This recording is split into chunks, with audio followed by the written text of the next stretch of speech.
यार।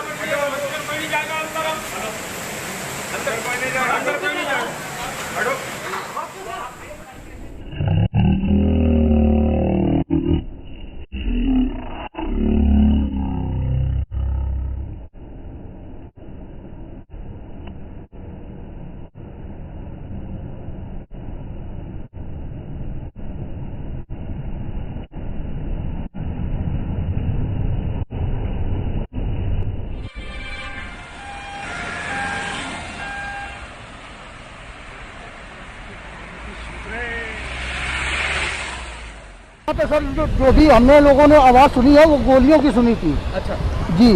तो और गाड़ी का एक्सीडेंट भी हुआ है क्या? गाड़ी का कोई एक्सीडेंट वगैरह नहीं हुआ। आप जब आ रहे थे तो आपने किस चीज़ की आवाज़ सुनी? हम लोगों ने खाली गोलियों की आवाज़ सुनी थी और जब हम लोग देखने आ रहे थे तो पुलिस वालों ने हम लोगों को भगा दिया था। भाजपा शासन में उत्तर प्रदेश अब अपराध प्रदेश बन गया है। संगठित अपराध, नाजायज हथियार, हत्या, बलात्कार, डकैती, अपहरण, महिला अपराध, इनका चारों ओर बोलबाला है और ऐसा लगता है कि कानून व्यवस्था उत्तर प्रदेश में अपराधियों की दासी और अपराधों की बंधक बन गई है। अपराध के लगभग हर पायदान पर नेशनल क्राइम्स रिकॉर्ड ब्यूरो के मुताबिक उत्तर प्रदेश पहले पायदान पर है। चाहे पूरे देश के अवैध हथियारों के 57% मामले उत्तर प्रदेश में दर्ज हों, हर घंटे 26 मामले, चाहे महिला अपराधों के 59,445 मामले दर्ज हों, हर दिन 12 बलात्कार, या फिर गुंडा राज और संगठित अपराध का चारों ओर बोलबाला हो।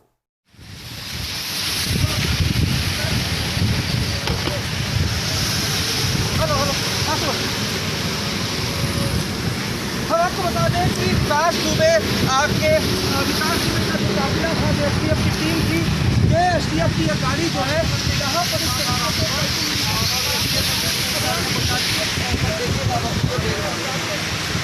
पलट गई गाड़ियाँ। प्लांटेड है भाई। हाँ, प्लांटेड है। अरे यार सर इस प्रकार से 3 जुलाई 2020 को हमारे एक बहादुर डीएसपी सहित उत्तर प्रदेश के 7 पुलिस कर्मियों की हत्या हुई। उसने पूरे देश के रोंगटे खड़े कर दिए। आदित्यनाथ सरकार में गुंडा राज के बोलबाले को उजागर कर दिया। इस गोलाबारी और हत्याकांड का आरोपी विकास दुबे बड़े आराम से उत्तर प्रदेश की पुलिस को चकमा दे फरार हो गया। फिर हरियाणा के फरीदाबाद से होते हुए सड़क मार्ग से 1000 किलोमीटर दूर उज्जैन मध्य प्रदेश जा पहुंचा। न कोई रोकटाक हुई, न कोई शिनाख्त और न कोई धरपकड़। यह इसके बावजूद कि हर टेलीविजन चैनल और अखबार के पन्नों पर विकास दुबे का फोटो दिखाया जा रहा था या छपा था। फिर अपनी मर्जी से चिल्ला चिल्लाकर खुद की शिनाख्त करके उज्जैन के महाकाल के मंदिर में गिरफ्तारी दे दी। और आज विकास दुबे को पुलिस के एनकाउंटर में, यूपी पुलिस के एनकाउंटर में मारे जाने की खबर सामने आई। दुबे तो संगठित अपराध का एक मोहरा मात्र था।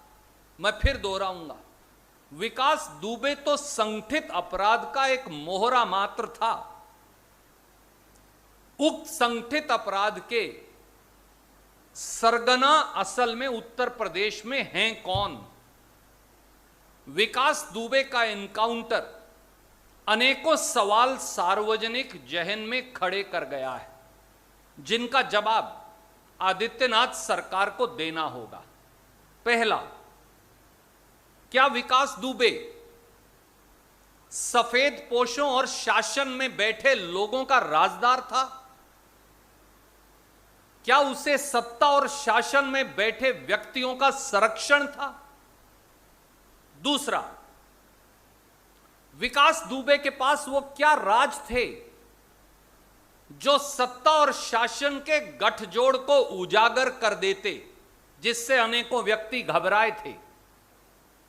तीसरा, विकास दुबे का नाम प्रदेश के 25 मोस्ट वांटेड अपराधियों की लिस्ट में क्यों शामिल नहीं किया गया? क्या विकास दुबे का एनकाउंटर अपने आप में अनेकों सवाल नहीं खड़े कर गया? अगर उसे भागना ही था तो फिर उज्जैन मध्य प्रदेश जाकर सरेंडर ही क्यों किया? एनकाउंटर से पहले मीडिया के वो सारे साथी जो गाड़ियों में एसटीएफ की टीम के साथ चल रहे थे, मीडिया के सारे साथियों को एनकाउंटर से एन पहले रोक क्यों दिया गया? पहले कहा गया कि अपराध की संगीनता को देखते हुए विकास दुबे को मध्य प्रदेश से उत्तर प्रदेश चार्टर प्लेन से ले जाया जाएगा। फिर क्या कारण था कि यह फैसला बदलकर सड़क मार्ग से कर दिया गया? पहले विकास दुबे को एसटीएफ की सफारी गाड़ी में देखा गया, तो फिर उसे महिंद्रा टीयूवी 300 में कब और कैसे शिफ्ट कर दिया गया? विकास दुबे की टांग में लोहे की रॉड होने के कारण वह लंगड़ा कर चलता था, तो वह यकायक भाग कैसे गया पुलिस की गिरफ्त से? अगर अपराधी विकास दुबे भाग रहा था तो फिर पुलिस की गोली पीठ में लगने की बजाय छाती में कैसे लगी? मौके पर मीडिया कर्मियों को गाड़ी के एक्सीडेंट होने के स्किड का कोई मार्क या निशान नजर क्यों नहीं आया या दिखा? क्या यह सही है कि पहले मीडिया को एक्सीडेंट बताया गया और फिर अस्पताल में जाकर क्या ये असल में विकास दुबे के एनकाउंटर की बजाय सफेद पोशों और आला अफसरों के राज दबाने के लिए सच का एनकाउंटर है? मैं फिर पूछता हूं, क्या ये एक अपराधी विकास दुबे के एनकाउंटर की बजाय सफेद पोशों और राजनीतिक व्यक्तियों और आला अफसरों से उनके राज को दबाने के लिए सच का एनकाउंटर है?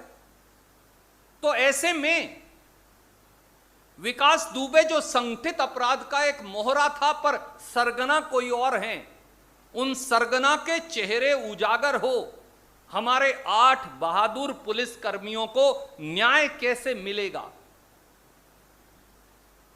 भारतीय राष्ट्रीय कांग्रेस की मांग है और कांग्रेस की महासचिव श्रीमती प्रियंका गांधी जी ने थोड़ी देर पहले सार्वजनिक तौर से यह मांग रखी है कि विकास दुबे के सरगनाओं को बेनकाब कर ही 8 शहीद पुलिस कर्मियों और उनके परिवारों को न्याय मिल सकता है तथा उत्तर प्रदेश में जो अपराध प्रदेश बन गया है, संगठित अपराध पर नियंत्रण पाया जा सकता है। आदरणीय आदित्यनाथ जी, संवैधानिक मर्यादाओं की आतिशबाजी आज हुई है। मैं फिर दोहराता हूं, आज संवैधानिक मर्यादाओं की आतिशबाजी हुई है और कानून व्यवस्था का होलिका दहन हुआ है।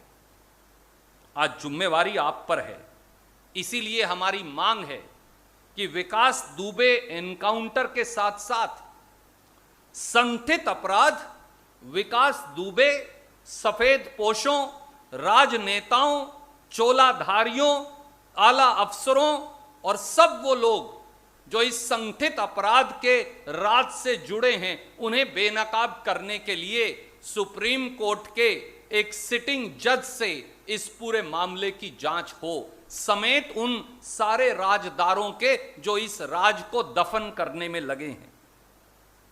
यह मुख्यमंत्री श्री आदित्यनाथ जी व देश के गृह मंत्री श्री अमित शाह के लिए भी कसौटी की घड़ी है कि क्या वो सफेद पोशों व शासन में बैठे लोगों के अपराधियों के साथ गठजोड़ को उजागर करने की हिम्मत दिखाएंगे। यही राजधर्म के प्रति उनकी प्रतिबद्धता का इम्तिहान भी है। यही राजधर्म के प्रति आदित्यनाथ जी और देश के गृह मंत्री अमित शाह जी की प्रतिबद्धता का इम्तिहान।